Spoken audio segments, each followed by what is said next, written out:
El Éxodo como tradición de Israel del Norte. El Éxodo es una de las tradiciones fundacionales de Israel y de Judá. Pero, si Israel, en cuanto pueblo, es oriundo de Canaán, ¿cómo entender el proceso de liberación de Egipto?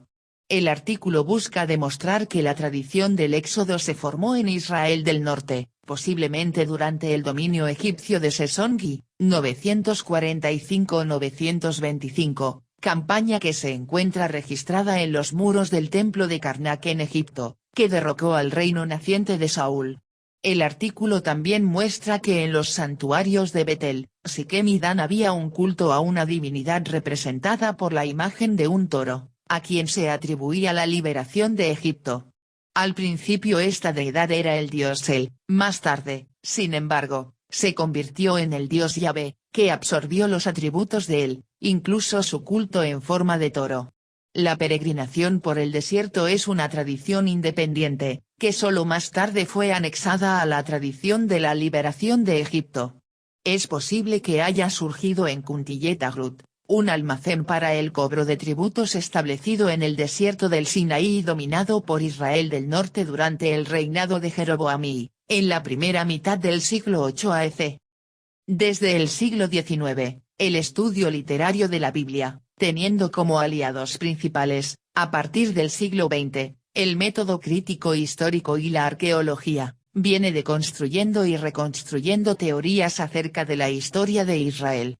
Una de las deconstrucciones más llamativas fue sin duda la de la teoría de la conquista de la tierra prometida, narrada principalmente en el libro de Josué.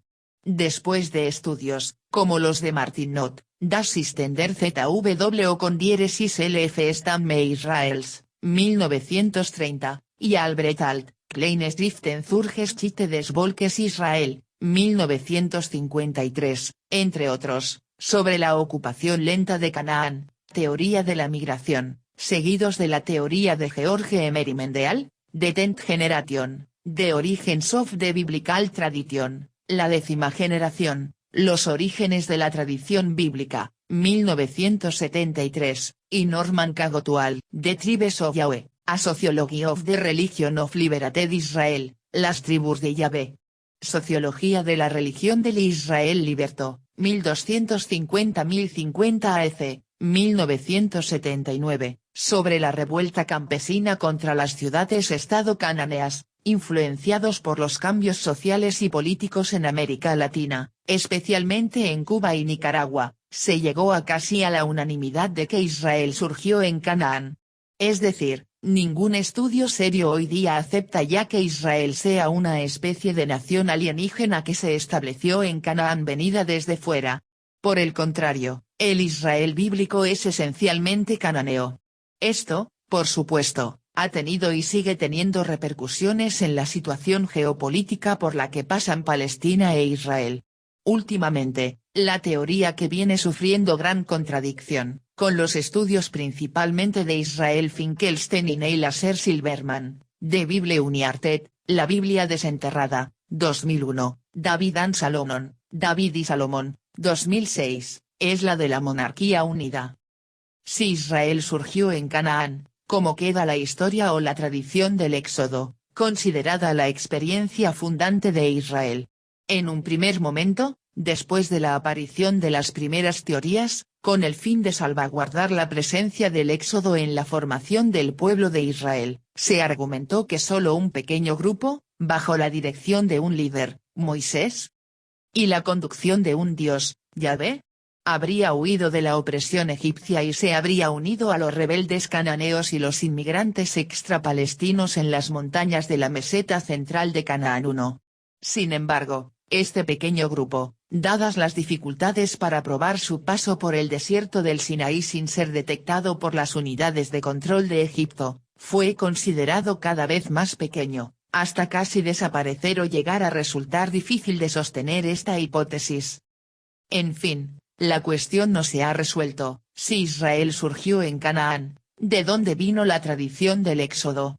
Esta duda aumentó con los recientes descubrimientos y hallazgos arqueológicos de que Judá se desarrolló solo tardíamente.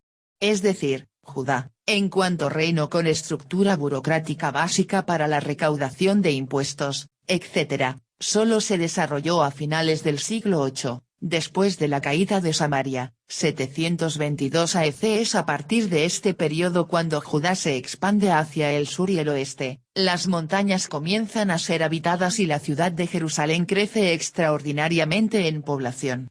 También es cuando empiezan a ser encontradas las famosas Fitoi, grandes jarras con la marca Lemelec, para el rey, la prueba de la aparición de una estructura monárquica para la recaudación de impuestos, y un cuerpo de escribas que organizaba las cuentas de la corte.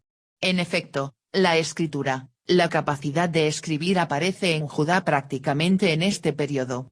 Este hecho elimina cualquier remota posibilidad de localizar el éxodo hacia 1200 AEC, fecha en que fue tradicionalmente localizado.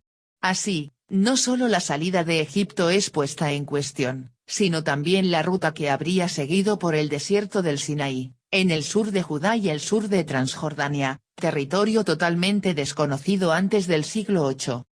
Para nuestro ensayo en busca de respuestas a la pregunta planteada arriba, vamos a apoyarnos inicialmente en algunos textos bíblicos, y luego vamos a ver algunos descubrimientos recientes en sitios arqueológicos en Israel y Palestina. 1. Estos son tus dioses, Israel, que te hicieron subir de la tierra de Egipto, Ex 32,4b. Uno de los textos de nuestro análisis es Ex 32, tradicionalmente conocido como el relato del becerro de oro. Cuando el pueblo vio que Moisés tardaba en bajar de la montaña, pidió a Aarón que le hiciese dioses, Elohim, que fuesen delante de él. Después de reunir objetos de adorno personales, el pueblo los llevó a Aarón, que los fundió, y fabricó con ellos un toro joven, Egel 2, de metal, el becerro de oro. Al verlo, el pueblo exclamó, estos son tus dioses, Israel, que te hicieron subir de la tierra de Egipto, 32,4b. Esta exclamación es sorprendente, porque contradice la tradición de que Moisés fue, junto con Yahvé, quien sacó a Israel de Egipto. Y esa exclamación no tiene lugar solo aquí, sino que se repite en 32,8c, donde es colocada en la boca del mismo Yahvé. Es decir, por un lado, como hemos visto, es atribuida a los Elohim en la imagen de un becerro, y otras veces es atribuida a Moisés. Pues de este Moisés, el hombre que nos hizo subir de la tierra de Egipto, no sabemos qué ha sido de él, 32,1c. Y dijo Yahvé a Moisés, anda, baja, pues se ha pervertido tu pueblo, el que hiciste subir de la tierra de Egipto, 32,7.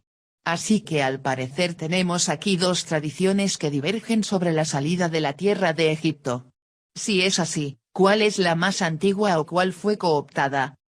Además de versiones divergentes del Éxodo, el texto también revela la presencia de una antigua tradición de culto a una deidad en la imagen de un toro joven a quien se le atribuye la salida de Egipto, y los eché al fuego, los pendientes, y salió este becerro, Egel, 32,24.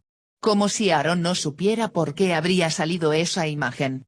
Lo interesante es que el texto parece indicar que esta deidad en forma de un becerro es Yahvé. Cuando vio a Aarón, la imagen, edificó un altar delante del becerro, y entonces Aarón gritó y dijo, mañana será fiesta para Yahvé, 32,5. A la mañana siguiente el pueblo se levantó temprano, ofreció holocaustos y ofrendas de paz, comió, bebió e hizo fiesta, 32,6.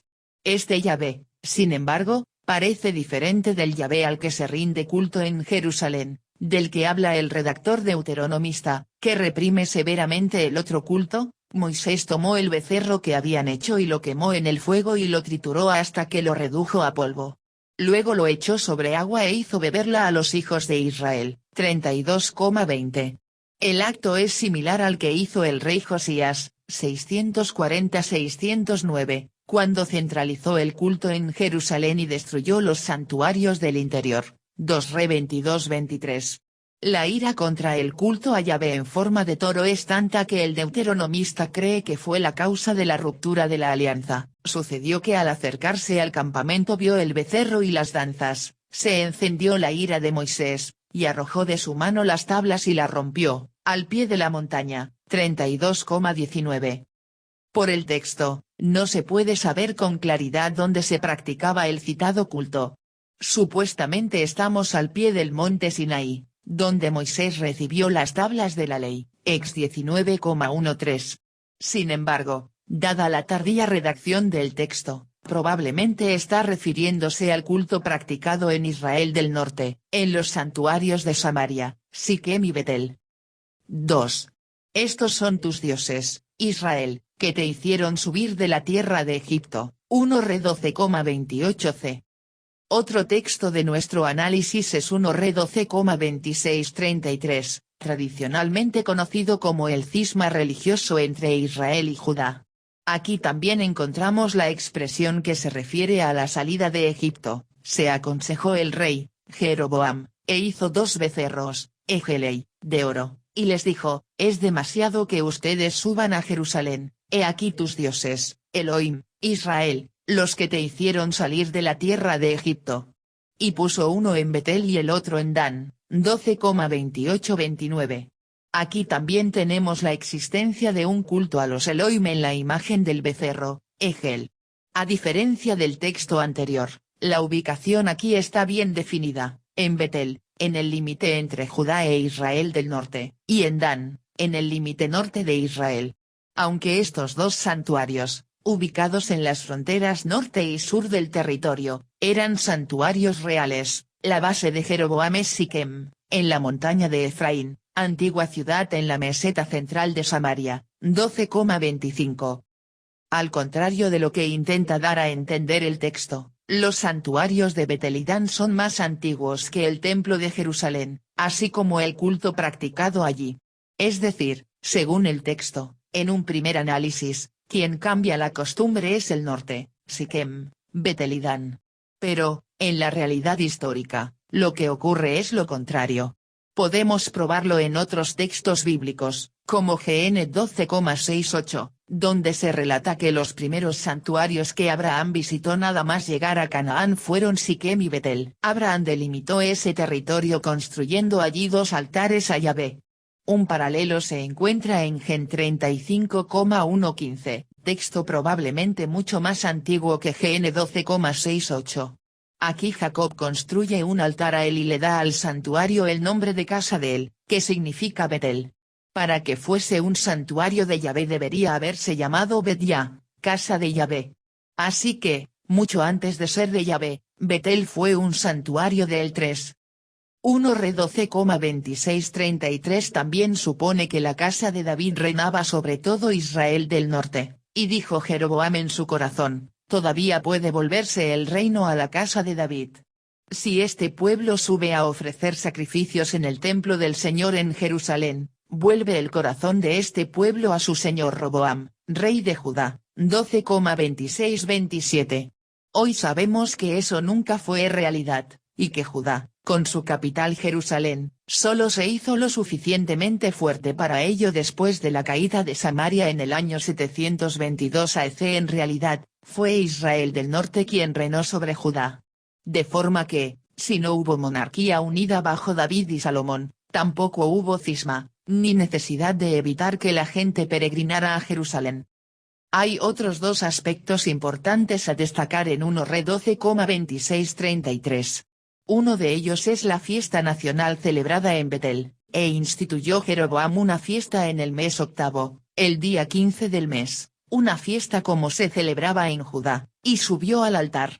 Así hizo en Betel para sacrificar a los becerros que había hecho y colocado en Betel, 12,32. La fiesta parece ser la fiesta de las tiendas o de la cosecha, en la que Jeroboam sube al altar y hace la ofrenda, un papel que Jerusalén pertenecía solo al sacerdote. Para el texto, la fiesta existía antes en Jerusalén y luego fue introducida por Jeroboam también en Betel. Sin embargo, también en este caso el proceso fue el contrario. Otro aspecto interesante es la acusación de que Jeroboam estaba promoviendo los llamados lugares altos, Bamot, que eran pequeños santuarios populares en el interior de Israel, comúnmente ubicados en las colinas y bajo árboles sagrados, e hizo casa de lugares altos, E hizo sacerdotes a personas que no eran de los hijos de Leví, 12,31. En otras palabras, a pesar de que Betel era un santuario nacional, Am 7,10-17, según el texto no había un lugar de culto centralizado, como sucedía en Jerusalén, sino un culto difundido por el interior. Además, el ejercicio del sacerdocio, Cohen, no era exclusivo de una dinastía, como la de los descendientes de Leví o de Sadoc, como pasó a ser costumbre en Jerusalén, sino que era ejercido por personas tomadas de en medio del pueblo, 1 Re 13,33. Al igual que en Ex 32, también aquí se habla extremadamente mal del culto, pues a él se le considera la causa de la destrucción y la deportación de Samaria, 1 Re 13,34, y Jeroboam será el arquetipo de los reyes malos que llevaron a Israel a pecar. De todos modos, ya que los santuarios de Betel y Dan, así como el de Siquem, son mucho más antiguos que el templo de Jerusalén, también el culto practicado allí es más antiguo. Inicialmente parece que la mayor deidad en estos santuarios era él, probablemente en compañía de deidades femeninas de la fertilidad, Asera y Anat. Más tarde, tal vez durante el reinado de los reyes odidas, la deidad que se fue destacando, aunque entre otras, sin el requisito monoteísta, fue Yahvé. Prueba de ello es la estela de Mesa, erigida por el rey de Moab alrededor de 840 AEC, en la que Yahvé aparece ya como el Dios nacional de Israel del Norte, Caefer, J.A., 2006, 171. Un Yahvé que, como estamos consiguiendo observar, recibía culto en la imagen de un ternero y al que le era atribuida la liberación del pueblo de Egipto.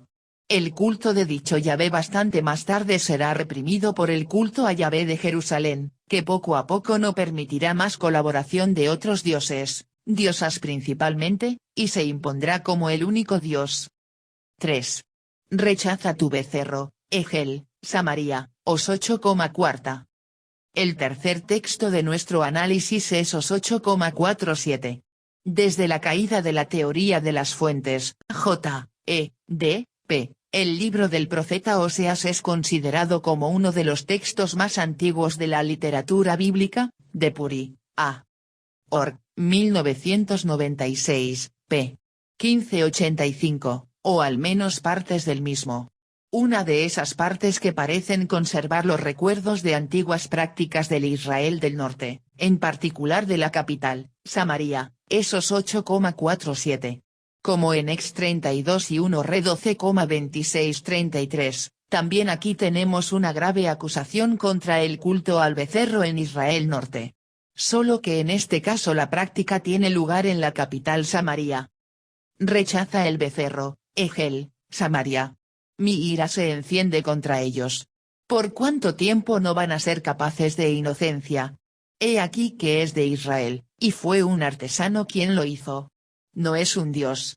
He aquí que el novillo, Egel, de Samaria será hecho pedazos, 8,45. Entendemos que la denuncia tiene lugar en los últimos años de Israel Norte, poco antes de la invasión asiria del año 722 AEC, pero el culto en Samaria es ciertamente mucho más antiguo, por lo menos desde los días de Jeroboam I, 788-747. La denuncia, sin embargo, viene del sur, Judá. El Dios que habla aquí, o en cuya boca se colocan las palabras, es Yahvé de Jerusalén. El destinatario es bastante claro, el becerro de Samaria. El sustantivo se menciona 2 veces y 2 veces se repite el pronombre él. De manera que no hay como negar la existencia del culto a una deidad en forma de becerro también en la capital Samaria. Por lo tanto, la queja es contra el Dios nacional de Israel, que es el Yahvé adorado en la forma de un ternero. También aquí, como en textos anteriores, la reprimenda contra este culto es muy fuerte, no es un dios y será despedazado. Parece haber mucha ira en la denuncia, lo que lleva a pensar en la competencia ya señalada entre el Templo de Jerusalén y los santuarios de Samaria y Betel. La situación es muy similar a lo que hicieron los reyes Ezequías y Josías de Judá al destruir los santuarios del norte de una manera muy violenta, 2 Re 18,18, 22-23. En línea con os 6,47 está os 13,2, donde también hay una fuerte reprimenda al culto a la divinidad en forma de becerro, y ahora aumentaron sus pecados y con su plata se hicieron una imagen, según su entendimiento. Son ídolos, todo es obra de artesanos. De ellos dicen, hombres que sacrifican los becerros, ejelei, y los besan. Aquí la denuncia también incluye la forma de prestar el culto, hombres que sacrifican los becerros y los besan.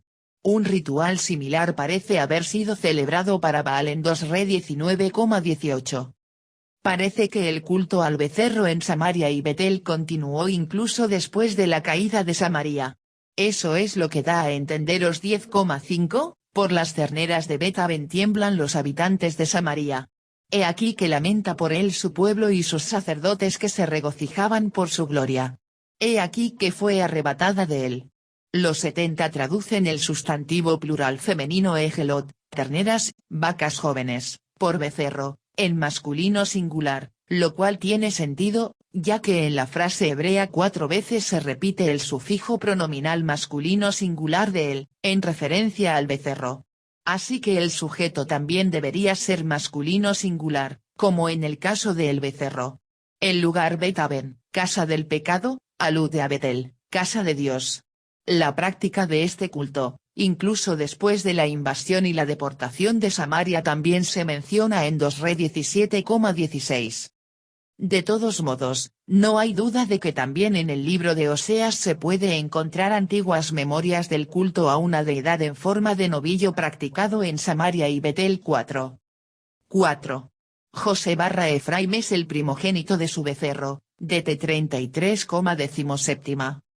El cuarto texto de nuestro análisis es DT 33,13-17. El capítulo DT 33, comúnmente conocido como la bendición de Moisés a las tribus de Israel, es un texto paradigmático para la identidad de Israel. Estamos interesados por la unidad que se ocupa del dicho de José, v. 13-17, y más concretamente el v. 17, que dice: José es el primogénito de su toro, gloria a él. Sus cuernos son cuernos de toro salvaje. Con ellos embiste violentamente a los pueblos a los confines de la tierra. Y ellos son las miríadas de Efraín, y ellos son los millares de Manasés. José, el hijo más joven de Jacob, es presentado como el primogénito del toro, que aquí ya no es el becerro, un novillo, ejel, sino el toro adulto, Sor. ¿Quién sería este toro, Sor, de quien José es el primogénito? Todo parece indicar que es el mismo Yahvé.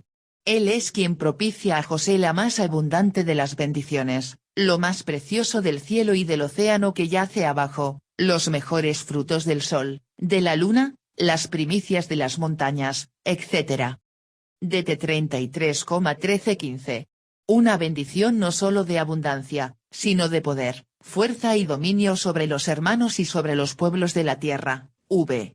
17. El título de primogénito de su toro, prácticamente eleva a José a la categoría divina, gloria a él, el consagrado, Nazir, de entre los hermanos. Pero, ¿quién es José, presentado aquí como el primogénito de su toro? Como veremos más adelante, José tiene una identidad confusa, parece haber sido una tribu, tradición literaria que fue asociada con Efraín. Otra pregunta intrigante en el dicho sobre de José es que él es probablemente oriundo de Israel Norte, igual que lo es buena parte de todo el capítulo de T33. Sin embargo, es muy extraño que, siendo originario del norte, este texto paradigmático de la identidad de Israel no incluya a Efraín. Es decir, por ser la más poderosa tribu de Israel, tanto que Israel y Efraín son sinónimos en la Biblia, y la capital Samaria está situada en la montaña del mismo nombre, Efraín debería estar entre las tribus que reciben la bendición de Moisés.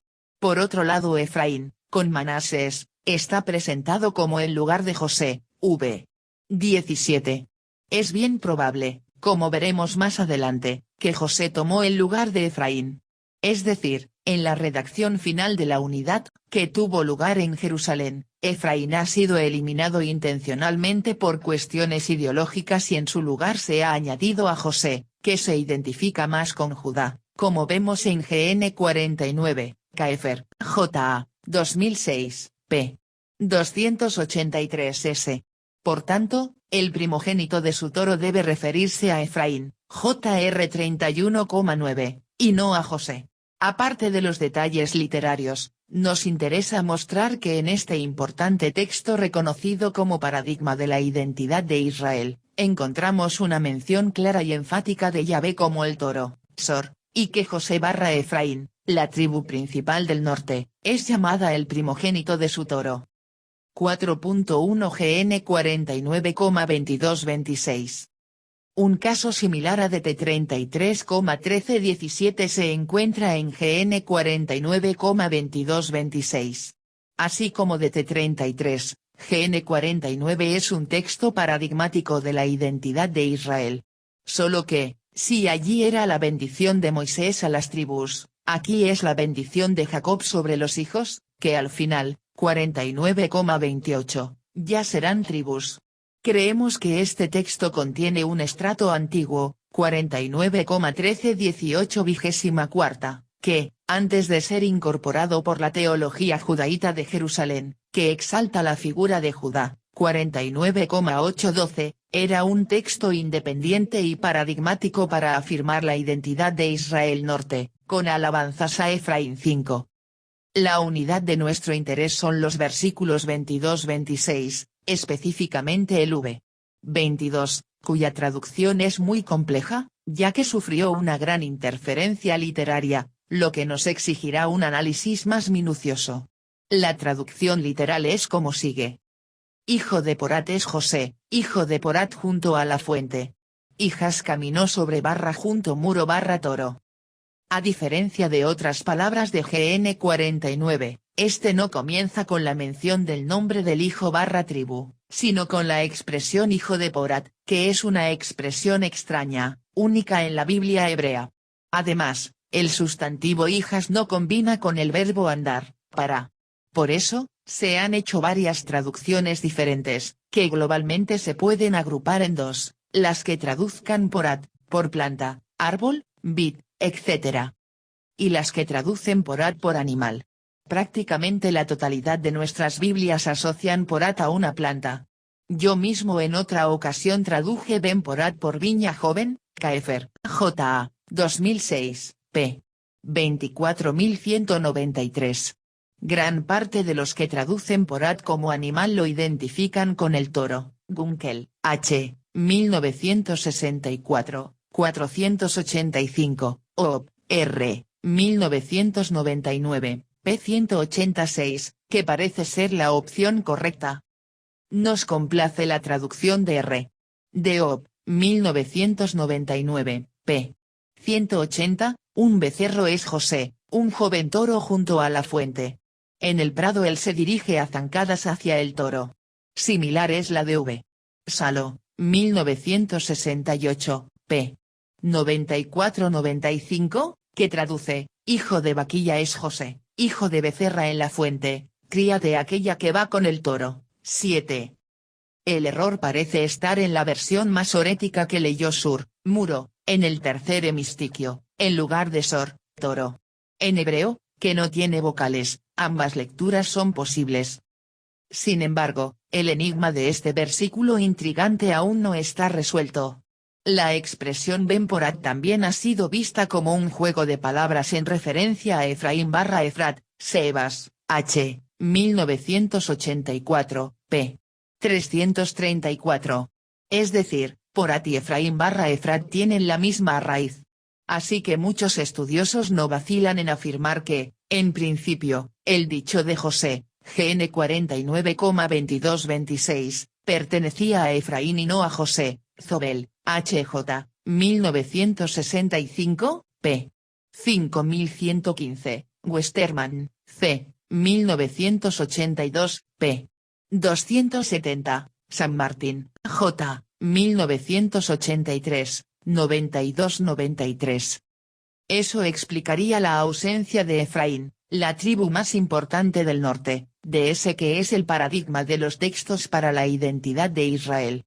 Esta posibilidad tiene a su favor la asociación constante entre José, Efraín y Manasés en la Biblia hebrea, especialmente en el Pentateuco 8. En contrapartida, rara vez encontramos una mención de José como tribu, en vez de como casa, la casa de José, en línea con la casa de Judá. En resumen, creemos que José, en cuanto tribu, es una producción literaria de escribas de Jerusalén que incorporó la tradición de Efraín y Manasés, con el fin de poner a un lado a esas dos entidades y enaltecer a Judá. Por lo tanto, con lo anterior, la traducción de GN 49,22 que más convincente parece es: hijo del toro es Efraín, hijo del toro junto a la fuente. Hijo de aquella que camina a la par que el toro. Esto pone a GN 49,22 en sintonía con DT 33,17, cuyas unidades, GN 49,2226 y DT 33,1317, están bien próximas, para decir que Efraín, la gran tribu de Israel Norte, se jactaba de ser el toro primogénito del toro barra Yahvé, JR 31,9, posición que será disputada más tarde por Judá. GN 49,810, CR 5,12. En resumen, los textos de Ex 32, 1 Re 12,2633, Os 8,47, DT 33,1317 y 49,2226 revelan que en Israel, sobre todo en los santuarios de Betel, Dan y Samaria, pero posiblemente también en otros santuarios, como Siquem, se practicaba un culto a una deidad representada en la imagen de un toro, a quien en un momento determinado se atribuyó la liberación de Egipto. Los textos apuntan al hecho de que esta divinidad, en un primer momento fue él y más tarde será Yahvé, que se convertirá en el dios oficial de Israel, como lo comprueba la estela de Mesa, donde, alrededor del año 840 AEC, Yahvé ya aparece como dios de Israel Norte. Kaefer, J.A., 2006, p. 171-174. Por tanto, antes de ser una fuente de inspiración de la resistencia en la lucha contra los imperios extranjeros en Judá, el Éxodo fue una tradición israelí norte, similar a la tradición del patriarca Jacob, procedente también del norte, de la región de Galaad, y que solo más tarde fue incorporada por la tradición de Judá, en el sur, y asociada a la tradición del patriarca Abraham. Si la tradición del Éxodo tiene su origen en el norte de Israel, ¿cómo surgió? ¿En qué contexto? Vamos a ver. 5. La campaña del faraón Sesongi. Una cosa parece clara, la tradición del Éxodo nace como una forma de resistencia al dominio del imperio egipcio. Y la última presencia administrativa egipcia en Canaán fue durante la conocida campaña del faraón Sesongi, 1 Re 14,25, alrededor de 926 AEC, un hecho registrado en las paredes del famoso templo de Karnak, en Egipto. Muchas ciudades de la Sierra Central de Israel, como Gabaón y Betel, fueron destruidas y abandonadas a principios del Hierro y, Finkelstein, y, 2013, p. 51. Esa destrucción coincide con la campaña del faraón Sesongi, 945-925. La pregunta es, ¿quién reinaba sobre esas ciudades de la Sierra Central antes de ser destruidas por Sesong? Como no fueron David y Salomón, Finkelstein, y Silverman, Enya, 2006, una posible hipótesis es que haya sido el reino de Saúl, que estaba por afianzar su poder en este periodo. Solo que, si fue así, entonces hay que adelantar casi un siglo la datación del reinado de Saúl. Kaefer, J.A., 2014, p. 161-165, que tradicionalmente es situado alrededor de los años 1030-1010.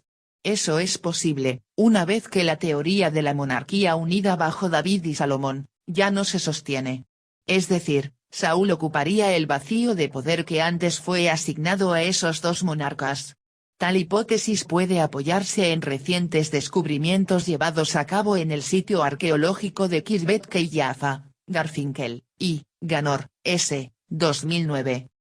Se puede leer desde esta perspectiva la batalla decisiva en el monte Gilboa entre Israel de Saúl y los filisteos, narrada en 1 Sam 28:31. Esta batalla, en la que Saúl y sus hijos perdieron la vida, Es considerada en la literatura bíblica como la que marca el final del reinado de Saúl. En otras palabras, es probable que los filisteos estuviesen al servicio de los egipcios de Sesongi, con quien parece que tenían relaciones comerciales, concretamente comercio de plata. Y debido al constante conflicto con los filisteos en tiempos futuros, estos quedaron en la memoria del pueblo y de los redactores israelitas. La guerra, sin embargo, habría sido de hecho contra los egipcios de Sesongi. Es con este sentido de lucha contra los egipcios que el verbo *lh subir o hacer subir, ifil, se empleó en la fuente, como en la frase citada más arriba: estos son tus dioses, Israel, que te hicieron subir, luchar contra, la tierra de Egipto, ex 32,4b, 1 re 12,28c. Así es como Zenger se expresa sobre el significado del verbo *lh. La fórmula primitiva, *lh, probablemente no se limitó a la idea de una simple marcha bajo el comando de Yahvé. Más bien apuntaba a una acción de Yahvé ligada al combate y a la guerra, tanto en relación al punto de partida, Egipto, cuanto en relación al punto de llegada, Canaán. Fue solo en una etapa posterior cuando el significado, de un origen tan concreto, de la fórmula, *lh, sería extendido a los múltiples eventos que marcan el camino de Egipto a Israel. Zenger, 1996, p. 241-241. Después de la victoria sobre el naciente reino de Israel de Saúl, la administración de Sesongi se estableció en Bet-Sean, ubicada en el corazón del valle de Jereel, considerada el granero de la región. La presencia egipcia, sin embargo, no duró mucho. Las razones son desconocidas, pero se sabe que el dominio egipcio fue sustituido por el nuevo reino de Israel, Finkelstein, y, 2013, p. 146, que para ese momento comienza a adquirir estatus de Estado y que se fortaleció enormemente con la ascensión de la dinastía Ovida, 884-842. Por lo tanto, es en este contexto de la lucha contra la ocupación egipcia de Sesongi donde la tradición del éxodo debe haber tenido su nacimiento, siendo conservada en la memoria popular inicialmente en los santuarios de Betel y Siquem, en la capital Tirsa y luego también en Samaria. Con todo, ¿qué pasa con la ruta o peregrinación atribuida al recorrido del éxodo? Es decir, si el éxodo es una tradición originaria de Israel del norte, ¿por qué la ruta del éxodo siguió por el desierto al sur de Judá, a través de Transjordania, Edom y Moab, entrando en la tierra prometida por región de Jericó, junto a Jerusalén? La respuesta más probable es que la ruta que siguió el éxodo se habría añadido más tarde. Es decir, el éxodo, en cuanto lucha contra Egipto, y la peregrinación a través del desierto, son dos tradiciones independientes. Para la fundamentación de esta afirmación vamos a apoyarnos en el análisis de los descubrimientos en el yacimiento arqueológico Kuntillet-Arut. 6. Kuntillet-Arut. Kuntillet-Arut ha sido uno de los más sorprendentes hallazgos arqueológicos en la región del Sinaí, al sur del desierto de Judea, a finales del pasado siglo XX. Las innumerables inscripciones y dibujos allí encontrados, sin precedentes en las excavaciones de la época la Edad del Hierro en Canaán, son esenciales para una comprensión más actualizada de la historia de Israel y Judá en el siglo VIII a.C. Kuntillet-Arut está en el desierto del Sinaí, a 50 kilómetros al sur de Cades Barnea, y 10 kilómetros al oeste de la rústica carretera que une Gaza a Elat. La pequeña colina está al lado de Wadi Kuraya, que formaba una vía natural de este a oeste, y donde probablemente había una fuente permanente de agua, caso raro en esta árida región del Sinaí. El factor agua hizo de Arut parada obligatoria para las caravanas de mercaderes que iban y venían, conectando Egipto a la lejana Arabia. El sitio fue excavado por un equipo dirigido por el arqueólogo Zeev Mesel, del Instituto de Arqueología de la Universidad de Tel Aviv, en 1975 a 1976, y ha sido fechado con bastante precisión como de la primera mitad del siglo VIII a.C., Mesel, Z. 1993. Así que, casi con total probabilidad, durante el largo reinado de Jeroboam, 788-747. Las excavaciones encontraron dos áreas de construcción, una más grande, rectangular, y otra secundaria. El edificio más grande contenía una puerta de entrada, un gran patio interior, una habitación en cada una de las 4 esquinas, y una sala rectangular estrecha, a la izquierda de la entrada, en paralelo al patio interior. En esta sala rectangular había varios pitoi, grandes vasijas de cerámica, utilizadas para almacenar el grano y el aceite, una señal de que la habitación era un gran almacén. La puerta de entrada llevaba a una primera habitación, conocida como el salón de entrada, que a su vez llevaba a una segunda sala, conocida como sala de los bancos, y esta conducía al gran patio interior. Según Messel, la habitación de los bancos parece haber sido el cuarto más importante en el edificio. En ella había una pared de yeso blanco, decorada, y a lo largo de la pared bancos de piedra, que ocupaban casi toda la habitación. En la sala de los bancos se encontraron 2 pitoi decoradas, con inscripciones y dibujos, así como varios cuencos de piedra, 4 de ellos con los nombres de sus donantes. En el umbral de la puerta de los bancos fue encontrada parte de una inscripción, que se asemeja a lo escrito en el umbral de la casa mencionada en DT 6,9. Así, la habitación de los bancos parece haber sido un lugar religioso donde se guardaban los vasos y objetos ofrecidos por los fieles que por allí pasaban pidiendo bendiciones. Muchas ollas y vasijas de cerámica, como las grandes pitoi, tenían letras grabadas, lo que apunta a la hipótesis de que Kuntiyetarud era un centro de recaudación de impuestos.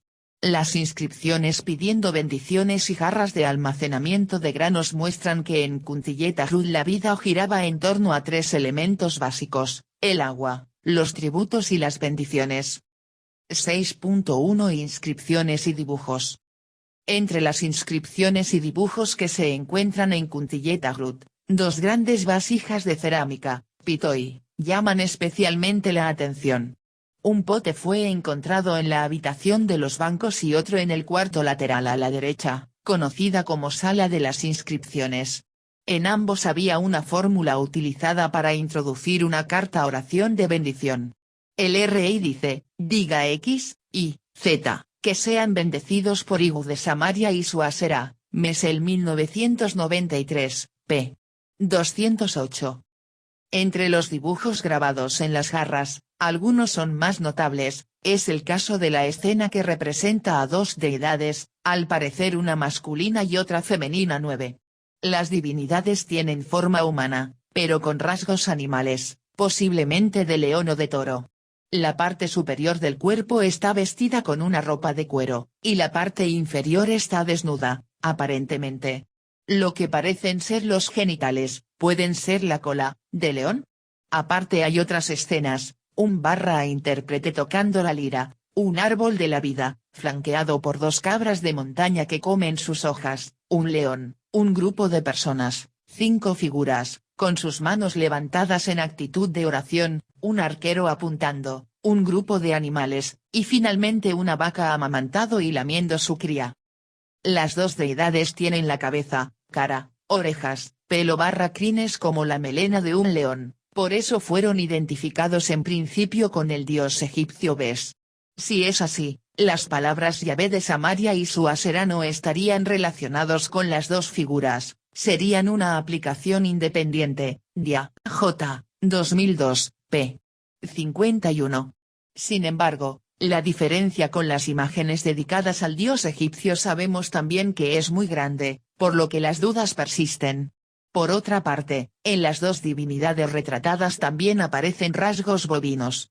Además, otro detalle digno de mención, la deidad masculina tiene su pie derecho delante, junto al pie de la vaca que está amamantando a su cría, lo que hace suponer que se trata de un toro. Independientemente de la identificación exacta de las imágenes, la inscripción no deja ninguna duda sobre 2 cosas. Una, tenemos aquí la evidencia más consistente de un culto a una deidad llamada Yahvé de Samaria, capital del norte de Israel, como hemos visto en los textos bíblicos citados. Y que posiblemente también aquí que ese Yahvé está representado en la imagen de un toro. Otra, que el rey del norte de Israel, probablemente Jeroboam I, era quien reinaba en Cuntillet-Arud y que, por lo tanto, tenía el control de la ruta comercial Egipto-Arabia y su rico tributo. Esto, por supuesto, permite atribuir un gran poder a Israel Norte en esta primera mitad del siglo VIII, nada extraño para el narrador de 2 Rey 14,25.28. Entre los fragmentos de la habitación de los bancos se encontraron restos de 3 inscripciones en caracteres fenicios.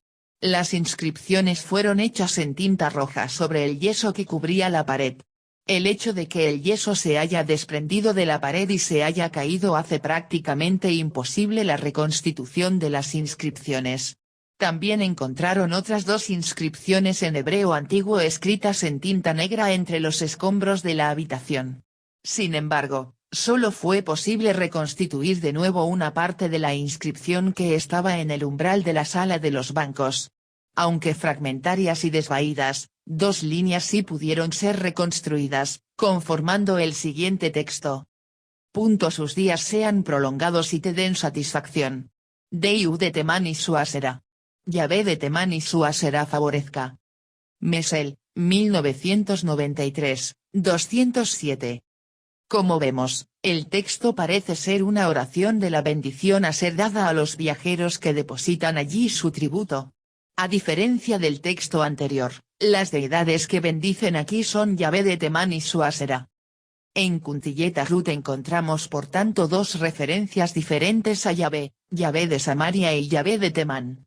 Un tema complejo, pero sin embargo, no tan extraño como parecería, pues esta referencia también se encuentra en algunos pasajes bíblicos, como en DT 33,2. Jue 5,45 y Ab 3,3.7.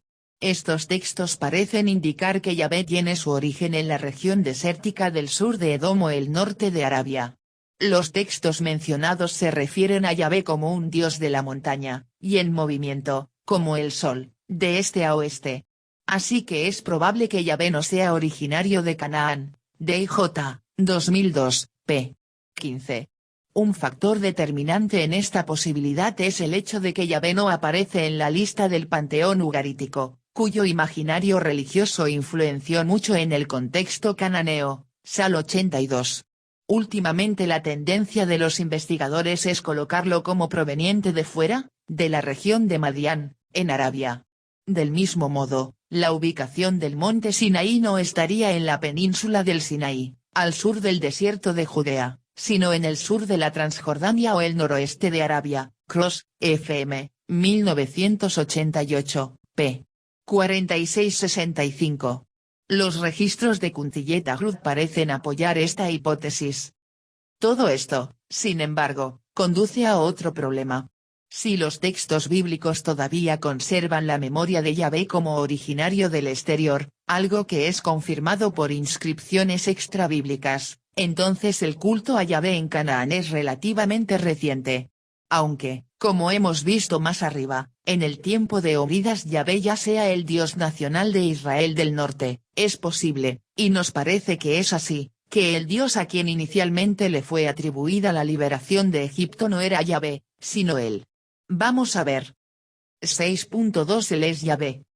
Lo que es evidente en la literatura bíblica más antigua de la Biblia hebrea, así como en las excavaciones arqueológicas, es la fuerte presencia del culto a él en Canaán. Basta observar la presencia de la raíz él en el nombre de personas y lugares en la Biblia. Incluso en el nombre propio Israel. En el panteón ugarítico, él era el Dios supremo y su símbolo fue el toro. Dia, J. 2002, p. 34-39. La fertilidad, sin embargo, parece que no era atributo de él, al menos no era el principal. La fertilidad era mucho más un atributo de Baal. Así que el toro asociado a Yahvé, como hemos visto en nuestros textos, es una herencia de él, la deidad suprema del panteón ugarítico. De ahí, el gran número de imágenes o símbolos asociados con el toro, como el vaso de cerámica en forma de toro que se encuentra en Silo, la estatuilla de plata del becerro encontrado en Askelon, la famosa imagen del toro encontrada en Siquem, cerca del monte Ebal, cuyo sitio arqueológico ha pasado a ser conocido como el Sitio del Toro, Dia, J. 2002, p. 34, n.58, se referían a él. Sin embargo, se da prácticamente un consenso entre los investigadores de que Yahvé se apropió de los atributos de él. El toro que antes fue representación de él, ahora será Yahvé. Obviamente aquí nos estamos refiriendo a Yahvé de Samaria, como hemos visto más arriba, forma que será muy criticada por los redactores deuteronomistas de Jerusalén. Esa apropiación también se dio en referencia a Baal, con la diferencia de que con Baal la apropiación se produjo en medio de una fuerte disputa, basta ver, entre muchos ejemplos, Os 1:3, mientras que con el que parece haber sido más pacífica. Es decir, una de las grandes apropiaciones de Yahvé fue la consorte de él, Asera, de Ver, WG, 2005, la otra fue el toro. Evidentemente que el conflicto no es entre las divinidades, sino la forma como poco a poco los atributos de un dios pasan a ser atribuidos por los fieles a otro dios. Este es un proceso constante en la historia del fenómeno religioso. Por lo tanto, es probable que antes de ser asociado con Yahvé, el éxodo era atribuido a él. Esto, a nuestra forma de ver, es confirmado por NM 23,22 y 24,8, donde la liberación de Egipto se atribuye a él, que se asocia con el toro. Así dicen esos versículos, el que lo saca de Egipto, sus cuernos son como los de toro salvaje, R''M, NM 23,22, el que lo saca de Egipto, sus cuernos son como los de toro salvaje, NM 24,8. Los dos versículos son difíciles de traducir, y no está claro si el complemento sus cuernos se refiere a él o a Israel. En cualquier caso, Israel, cuernos y toro salvaje pertenecen al mismo campo semántico. 6.3 Cuntilleta Crud y la memoria de la peregrinación por el desierto 10. Como hemos afirmado anteriormente, la peregrinación por el desierto es una tradición independiente de la tradición éxodo y fue añadida más tarde. Los lugares mencionados en Ruta del Éxodo debían ser desconocidos de Israel Norte en el siglo X, cuando nace la tradición del Éxodo, muchos de ellos incluso eran inexistentes, Finkelstein, y, 1999. O, por lo menos, si había algún conocimiento, era muy fragmentario. Sin embargo, en el siglo VIII, Oseas y Amós ya estaban al tanto de la tradición de la peregrinación por desierto 11. Si eso es así, ¿cómo fue que la ruta por el sur de la península del Sinaí, hasta el Golfo de Acaba y subiendo por la Transjordania, pasando por Edom hasta Moab llegó a ser conocida en Israel del Norte en el siglo VIII hasta el punto de ser mencionada por los profetas? Es posible que Quintilleta Crud pueda ser la clave para entender esta compleja cuestión. Por lo que hemos visto más arriba respecto a los hallazgos en Quintilleta Crud, está comprobado que Jeroboam I, 788-747, rey de Israel del Norte, reinaba sobre la península del Sinaí hasta el Golfo de Acaba en la primera mitad del siglo VIII-XII. Y que Israel controlaba la ruta comercial que conectaba Arabia con Egipto a través del desierto del Sinaí.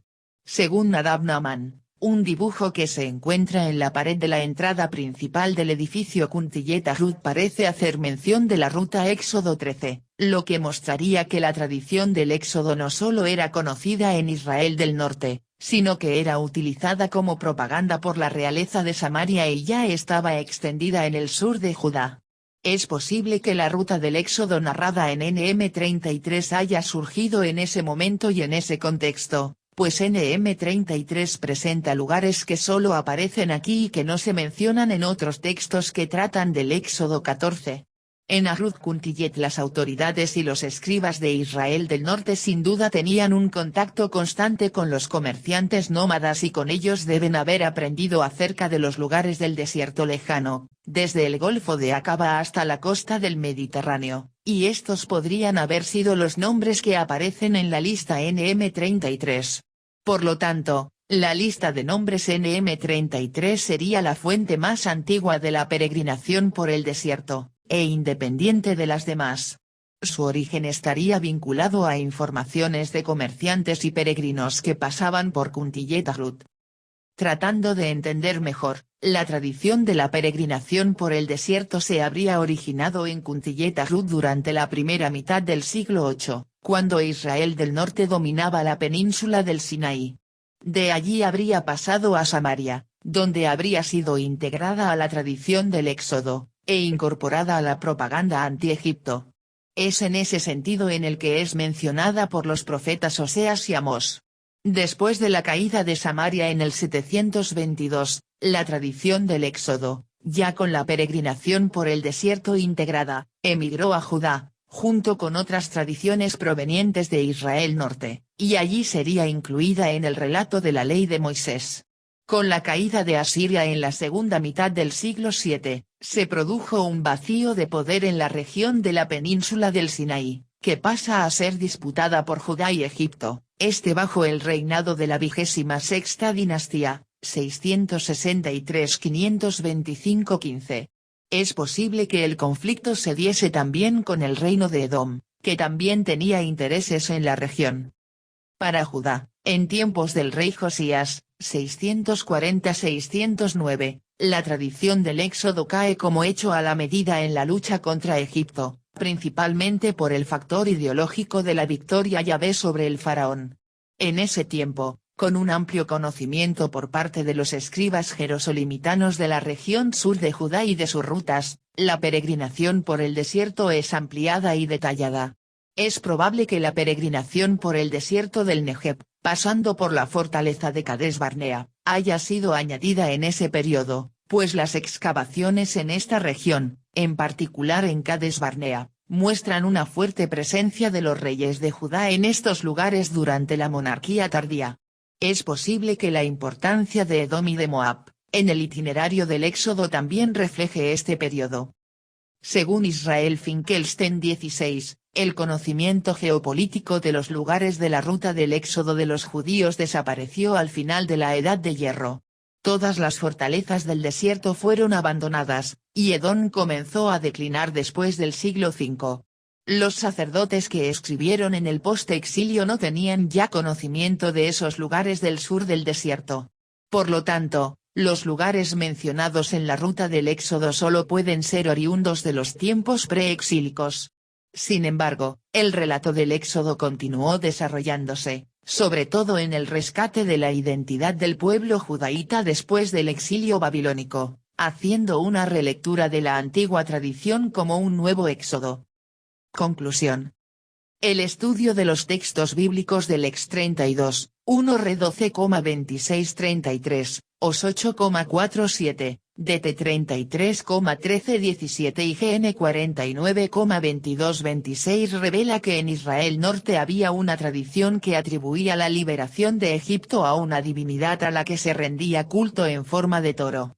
Posiblemente esta tradición surgió en la lucha contra la ocupación egipcia durante la campaña del faraón Sesongi, registrada en el templo de Karnak, en Egipto, cuando el naciente reino del norte de Israel fue derrotado por las fuerzas egipcias, 1 San 31.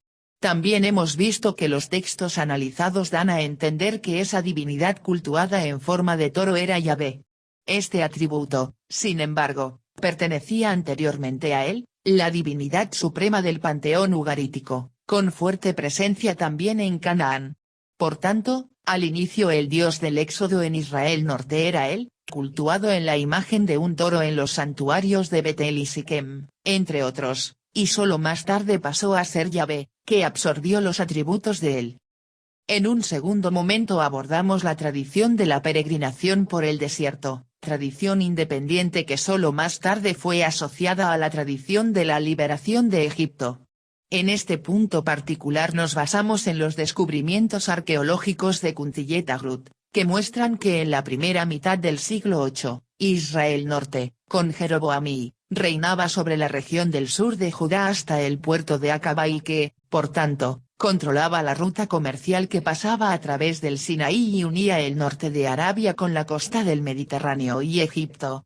Hemos visto que en Kuntillet-Arut había culto a Yahvé de Samaria y su Asera, así como a Yahvé de Temán, noreste de Arabia, y su Asera.